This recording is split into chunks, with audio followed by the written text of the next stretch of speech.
Let's talk about chronic pelvic pain in men.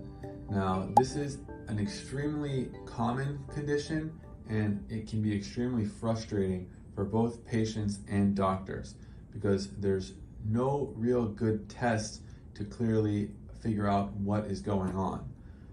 The standard test that is usually done is a urine analysis, where we look at the urine under the microscope and make sure that there's no blood, there's no bacteria, there's no sugar in the urine. We can also do sexually transmitted infection testing. We can culture the urine to make sure there's no bacteria.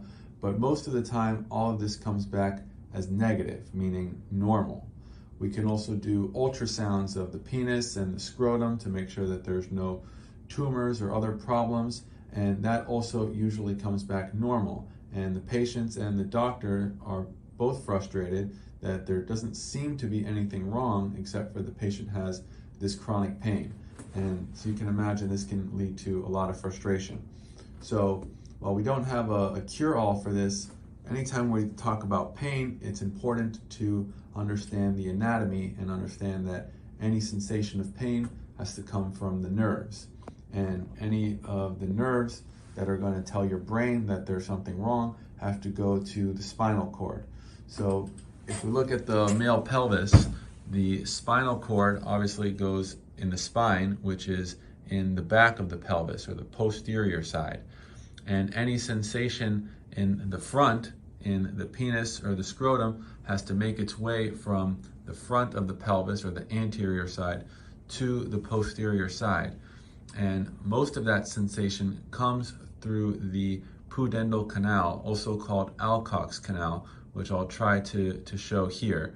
Actually, if you see these nerves drawn in yellow here that are going to the penis, they come here along the back side and travel through this canal in the muscle called the pudendal canal or Alcock's canal, because that's where the pudendal nerve runs, on their way to getting to the spinal cord.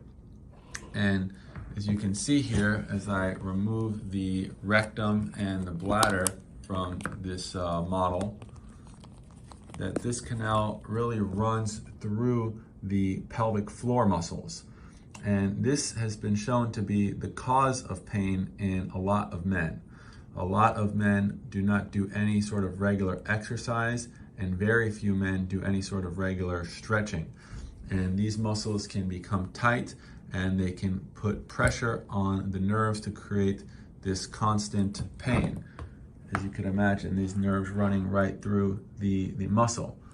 And the other thing that happens is that when men have this type of pain, they also get a lot of anxiety about it because it's involving their genitals.